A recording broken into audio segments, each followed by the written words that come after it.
Ninguna persona nace con instinto criminal, ni con malas costumbres adquiridas. Nacemos dependientes y nos nutrimos del seno materno, aferrados a recibir lo necesario para subsistir. Parásitos, del griego comensal, es un organismo que vive a costa de otro, se alimenta y lo debilita.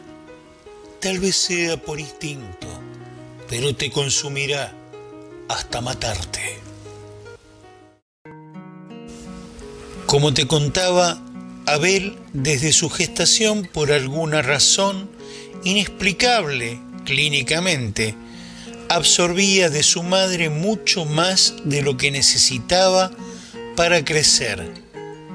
Al momento de nacer y durante muchos años, continuó sacando beneficios de todos, aprendiendo a llevar a la práctica estrategias que ideaba en su mente con una insensibilidad sorprendente. Te contaba además que no solo se vieron afectados sus amigos del barrio, de la escuela, sino que además tomó los ahorros familiares y ni siquiera se sensibilizó con la muerte de su padre. Los siguientes meses se le hizo muy duro poder vivir a Clara, sola, con su hijo, y afrontar todos los gastos de la casa. Sus vecinos la ayudaban en lo que podían. Cobró un dinero que el jefe de su fallecido esposo le alcanzó a su casa, pero de todos modos comenzó a trabajar limpiando casas de otros en el tiempo en que Abel estaba en la escuela y unas horas cuando él ya estaba en su hogar. Era desesperante para Clara llegar a su hogar y encontrarse con su hijo, quien consumía alimentos como si tuviera 3 hijos. Pero además el niño no ayudaba en nada, ni siquiera a pedido de su madre. Él juraba entender lo que se le decía y prometía colaborar y ayudar en las cosas de la casa, entender que no podía comer tanto, que había que hacer durar las cosas, pero después no hacía nada. Abel le pidió a su madre que en su próximo cumpleaños quería invitar a muchos amigos, pero que no debía preparar demasiada comida. Faltaban solo 2 meses para esta fecha y Clara no tenía plata ni para pagar los impuestos de la casa. Le dijo a Abel que por el fallecimiento de su padre y teniendo que pagar tantas deudas, no podría tener un gran cumpleaños. Pero el chico, esta vez con una expresión de plena convicción, le dijo a su madre que no se preocupe por ningún gasto, que él se arreglaría con el dinero que ella pudiera darle, porque él organizaría todo, pero necesitaba su permiso. Siendo así, Clara confió en Abel, ya que en su corazón la emocionaba que su querido hijo, tan deseado y tan buscado, intentara convertirse, ahora que su esposo ya no estaba, en el hombrecito de la casa. Fue una desafortunada apreciación de su madre. Llegando la fecha, Abel invitó cerca de 80 chicos de diferentes familias, con mucho cuidado, y preparó él mismo los platitos de cumpleaños, que a simple vista daban la apariencia de ser un banquete de comida. Colocó unos globos en distintos sectores y cumplió con su madre en no hacerle gastar más de lo planificado. Cuando llegó el día, habilitó un espacio de su casa solo para poner los regalos que le trajeran. Y su madre, al ver llegar tanta gente a su pequeño patio, por una cuestión de respeto y vergüenza, no le quedó alternativa que habilitar la casa entera para poder meter tanta cantidad de chicos, y fue directo a hablar con Abel. ¿Qué hiciste, mi amor, hijo querido? ¿Cuánta gente invitaste? ¿Van a seguir llegando? No tenemos el lugar físico, hijo, para que estén cómodos, y tampoco va a alcanzar la comida ni la bebida. No te preocupes, mamá, tengo todo controlado. Todos tomarán jugo que voy a agregarle tanta agua que va a rendir para todos. Con que tenga un poquito de sabor ya es suficiente. Importante no es que coman y que tomen. Lo más esencial es que a medida que lleguen voy a ir agarrando los regalos que me traigan. Eso es lo más importante. Clara amaba a su único hijo, pero le dolía enormemente su manera de ser y calcularlo todo. Llegando más o menos las 20 horas, la casa estaba llena. Había una fila entre 7 y 10 personas para poder usar el único baño. Y de golpe vino a la cabeza de Clara una pregunta que le hizo correr un frío por todo el cuerpo. Se puso pálida y hasta se le subió la sangre a la cabeza. Se le nubló la vista. La torta de cumpleaños. Dentro de la heladera había una pequeña torta de crema que con suerte podría partirse en 16 partes pequeñas, y si no, serían fetas como queso de máquina. Pero allí había 80 personas, escuchando música, parados, algunos bailando, muertos de hambre, y tomando ese jugo aguado que había preparado Abel. Tal vez todos estaban esperando al menos comer una buena porción de torta de crema. Clara se desesperó, pero minutos después se cortó la luz, quedando todo a oscuras. Uno de los invitados era el vecino de al lado, quien fue una corrida hasta su casa trayendo 2 luces de emergencia. Fue hasta la caja de llaves térmicas y todo estaba en orden, así que tuvieron que despedir a toda la gente y suspender el cumpleaños en ese momento.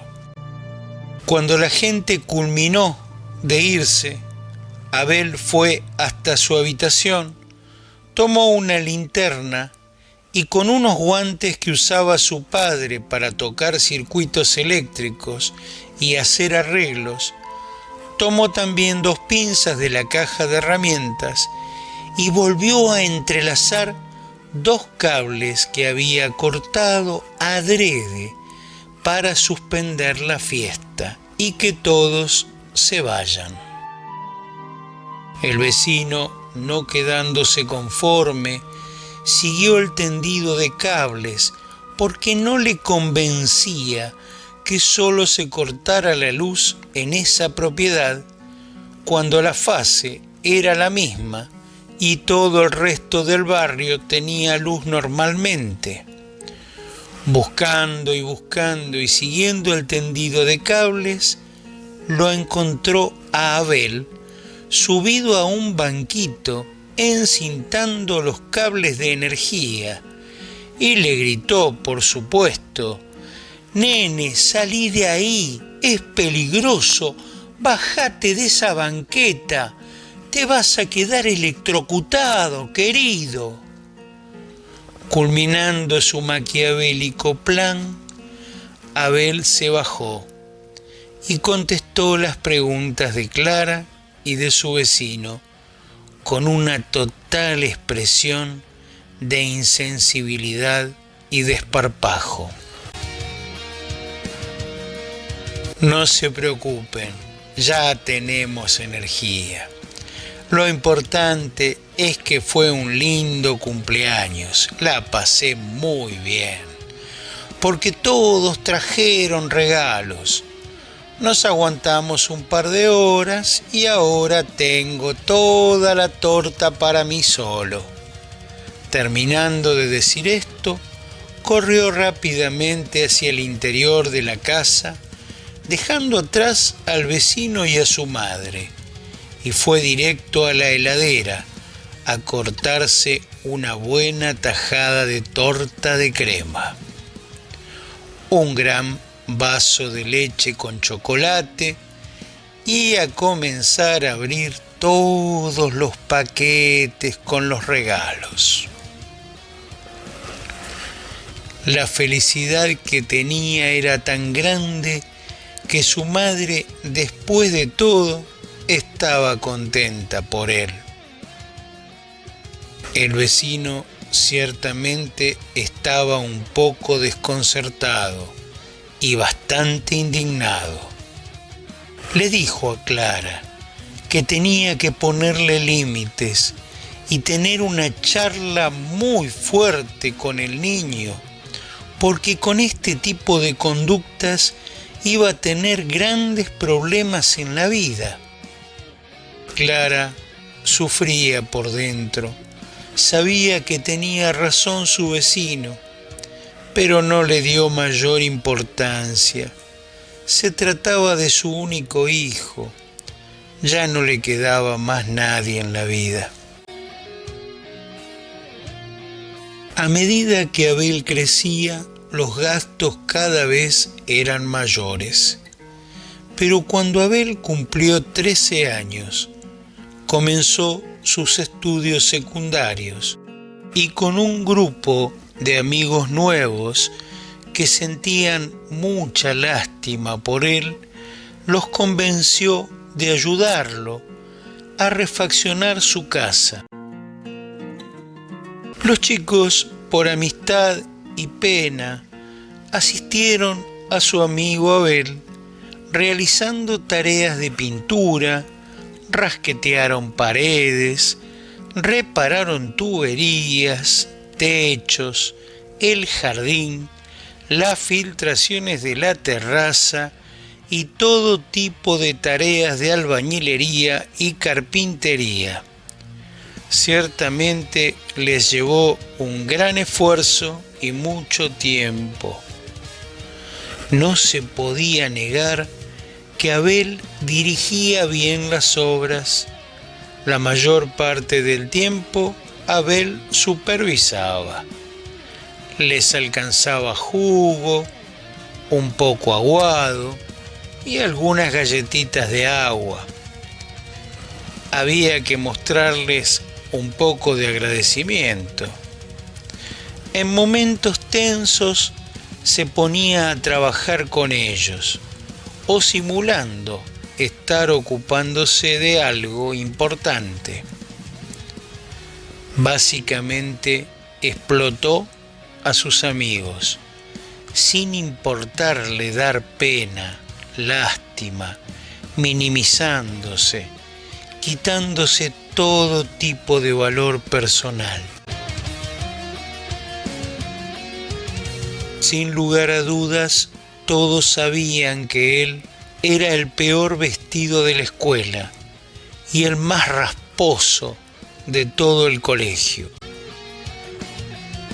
A sus amigos les dijo que la plata que su madre había podido destinar a la casa no había alcanzado, así que les propuso, si eran tan buenos amigos, hacer una vaquita para cubrir los gastos que faltaban y que en algún momento, si ellos necesitaban, por supuesto mencionó una frase muy conocida y bastante usada en aquella época por los más estafadores: hoy por mí, mañana por ti. Como te imaginarás, buscó la manera de ir culminando la amistad con estos chicos, buscando que ellos se enojen con él, para encima victimizarse, y no tardó en encontrar nuevas personas de quien sacar todo tipo de provecho y nunca devolverle nada a nadie. En esta etapa de su vida, parecía que todos, al estar más grandes, se daban cuenta, a veces, de sus malas intenciones. Estaba claro que ya todos, incluido él, habían perdido la inocencia de los niños, porque ya eran todos adolescentes. Así que pensó en nuevas estrategias y ahí su propia vida empezó a desmoronarse. Siempre visitaba a sus amigos con una mochila grande y buscaba la manera de quedarse a dormir para poder robar, cuando nadie lo veía, cosas de valor. Y si no las encontraba, aunque sea cargaba su mochila con una unidad de cada alimento que podía encontrar, para que no notaran el faltante. Su objetivo era sacarles el beneficio que pudieran, pero cuando esto no era posible, su mejor estrategia era quitárselos por la fuerza y sin levantar sospechas. También robaba ropa a todos sus amigos, y si esto se dificultaba, se las pedía prestada. Total, obviamente, nunca se las devolvería. Pero este hábito era cuando ya no quedaba otro recurso para sacarles algo. El objetivo era algo, tan solo algo. Clara comenzó a sospechar. Sospechaba siempre que en algo andaba, porque no había manera de sacar la información. Cuando el niño no contestaba o iba dibujando la situación, terminando convenciendo a cualquiera, incluso a su madre con su carita de pena. Pero en esta etapa adolescente, la mejor estrategia de Abel era gritarle a su mamá que no lo moleste, y que bastante hacía él por la casa, pero no daba explicaciones, ni cómo, ni por qué, ni para quién. Clara vivía en una casa, pero se sentía una intrusa. Abel había encontrado la manera de ocupar todos los espacios del hogar y hacerse valer puertas adentro. Conseguía el dinero, decoraciones, alimentos, indumentaria, calzado, los arreglos de la casa que sus amigos venían a ayudar. Sin embargo, él sabía en qué lugares y en qué momento presentarse como un adolescente ciruja, vestido así nomás, muy desalineado. Su mejor amigo era Julio, un joven de muy buen corazón, que no tenía la suerte de ser inteligente como Abel, pero tenía una hermosa casa, y todo lo que venía de Julio era para Abel una oportunidad para hacerse rico. Un sábado llamó a su madre por teléfono avisándole que se quedaría en la casa de Julio. El plan era cenar unas pizzas, jugar algo en la computadora, chatear con algunas chicas y el domingo quedar en algo con ellas. Sin embargo, los planes de Abel eran mucho más que eso. En su mochila había llevado una muda de ropa pequeña y el resto estaba repleto de papel de diario, mostrando a la vista que se había llevado un montón de cosas de su casa que finalmente nunca utilizaría. Cuando todos dormían, sacó su pequeña linterna del bolso y empezó a recorrer la casa buscando cosas de valor. Se deshizo del papel de diario de su mochila y empezó a cargarla con cuidado de no levantar sospechas al día siguiente y que nadie notara todo lo que faltaba. Cuando se encontraba en la sala, corrió un cuadro y se encontró allí con una caja fuerte con llave.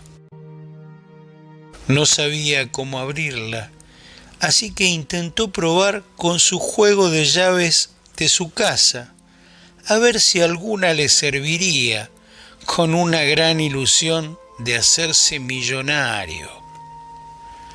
Mientras lo intentaba, giró la cabeza y un frío caño de escopeta sintió sobre su frente.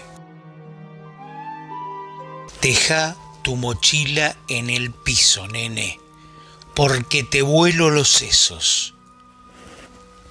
Abel no estaba preparado para ser atrapado. Nunca le había sucedido antes, pero de hecho tampoco había llegado a tanto. Por un instante pasó toda su corta vida por su cabeza y trató de pensar velozmente qué hacer. Ya no le serviría de nada dar lástima en esa situación. ¿O sí? Abrió sus ojos grandes como un huevo, tiró su mochila al piso y se tiró él también, simulando un ataque de epilepsia.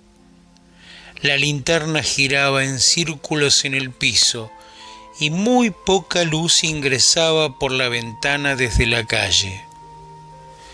El padre de Julio pensó que le había dado un gran susto al descubrirlo y ver que estaba a punto de robarle, pero después de todo se dio cuenta que era solo un adolescente equivocado. Dejó su escopeta sobre la mesa y se agachó a sostenerlo, esperando que se le pase el ataque, o el supuesto ataque. Durante unos minutos Abel fingió su estado epiléptico. Tal vez lo había visto en un documental y de pronto se le fue pasando. Lo más natural era ir fingiendo que estaba confundido, y el hombre lo sentó en el piso intentando que vuelva en sí con sus pensamientos para poder dialogar sobre lo que estaba haciendo. Se pudo incorporar y sentarse en una silla frente a la mesa. Inmediatamente el padre de Julio sacó la escopeta del alcance de Abel, no porque no le creyera, sino porque pensó que el susto ya había sido suficiente para que este chico escarmiente. Solo faltaba pedirle las explicaciones que correspondían. En la cabeza de Abel los pensamientos eran otros. se sentía descubierto, se sentía incómodo. Este rumor iba a circular y esto no podía permitirlo. ¿De qué iba a vivir si no vivía de los demás? Se largó a llorar, pero solo para distender la atención del hombre y llegar hasta el cenicero con su mano. Acto seguido, partió el cenicero de vidrio en la cabeza del padre de Julio y éste cayó al piso inconsciente, con algo de sangre en su cabeza. Colocó la escopeta donde estaba, el cuadro en su posición original. Giró el cuerpo del hombre colocando el cenicero justo debajo de su frente. Cargó su mochila con lo que restaba y se fue a dormir. A la mañana siguiente, la mamá de Julio se encontró con su marido en el piso, asistió al hombre y le atribuyeron la caída a un bajón de presión en medio de la noche. Se suponía que se había levantado a buscar un vaso de agua velozmente y se había caído. El hombre tenía dudas si lo había soñado o si realmente había pasado lo que él recordaba bien. Por las dudas, le pidió a Julio que termine la amistad con Abel y que ya nunca más lo vuelva a invitar a su casa. Para cuando notaron que faltaban cosas de valor, habían transcurrido varias semanas, como para hacer la denuncia o ir a acusar a Abel de algo. Julio tenía dificultades para muchas cosas, pero para otras no era nada tonto. Le dijo que quería continuar siendo su amigo, pero a escondidas de sus padres, y por supuesto Abel aceptó, le convenía, ya que Julio era una fuente importante de recursos a la hora de hacer planes, salidas y que le pagara todo. Se fueron juntos a la casa de Abel y en vez de continuar camino hasta su casa, le preguntó: «Hey, amigo, ¿no me vas a invitar a pasar a tu casa?» Abel sabía que no corría ningún peligro, ya que en su conciencia él tenía claro que Julio era un tarado mental, y lo invitó a pasar. Julio pasó al baño, encontrando en una repisa de la galería la medalla de plata que había pertenecido a su abuelo. La tomó sin dudarlo y la guardó en su bolsillo. Al regresar, tomó su mochila y le dijo a Abel que ya tenía que irse. Tardó unos días Abel en darse cuenta que la medalla no estaba y que Julio la había encontrado. Buscó el momento en la escuela a donde estuvieran solos, y ese momento fue en el baño, porque por el resto de la escuela siempre pasaba alguien. Muy serio, Abel le preguntó: «¿Por qué no me denunciaste, Julio? Te llevaste la medalla, ¿no? ¿Me descubriste?» Y Julio le respondió acercándose lentamente hacia él, mirándolo fijo: «¿Sabes por qué no lo hice? Porque sos más que un amigo para mí. Cuando todos me ignoraban, vos siempre estabas a mi lado. Y en todo este tiempo, yo no soy tonto y me di cuenta que todo te lo vengo garpando yo, amigo. Espero que te hayas dado cuenta que he sido para vos un amigo de verdad. Abel dijo: sigo sin entender por qué me cubrís. Te lo voy a decir, Abel. Yo te cubro y soy un gran amigo para vos porque me gustás, amigo. Hace mucho que siento por vos algo muy fuerte y no lo sabe nadie. A mis viejos no se los podría decir nunca y me di cuenta de esto y tampoco podía decírtelo a vos.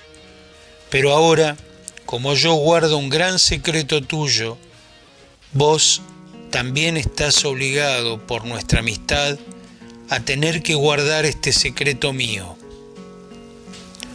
Abel se sorprendió, sonrió, se puso serio, todo a la vez, y preguntó: ¿que yo te gusto? Julio, ¿sos gay? Pero, ¿cómo no me di cuenta?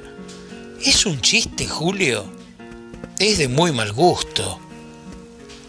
Abel, yo soy lo que soy. Pero si vos no estás conmigo y esto se llega a saber, yo tendré que denunciarte, aunque me partas el corazón. No me podés hacer esto, Julio. Abel no tenía una estrategia para una situación así, y esta vez dar lástima tampoco le serviría de nada. Tampoco llegaba rápidamente a medir las consecuencias que podría traer la denuncia que Julio podría hacerle.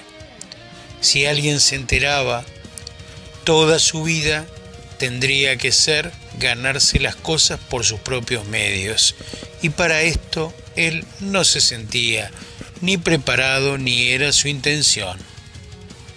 La idea más factible que se le cruzó por la cabeza era golpearlo hasta matarlo, pero eso también le traería consecuencias. No podían quedarse ahí parados, en silencio mucho tiempo. La adrenalina en el cuerpo de Abel estaba subiendo. La cárcel no sería un buen lugar para seguir sacando ventaja. Julio apuraba la respuesta hasta que desencadenó en su pregunta, y era lo inimaginable. ¿Qué decidís, Abel? ¿Qué decidís? Por el momento no puedo adelantarte mucho más. Tendremos que encontrarnos el próximo miércoles para seguir de cerca esta lamentable y triste actitud de este joven parásito. Nos vemos el próximo miércoles en Sin Anestesia. Que descanses.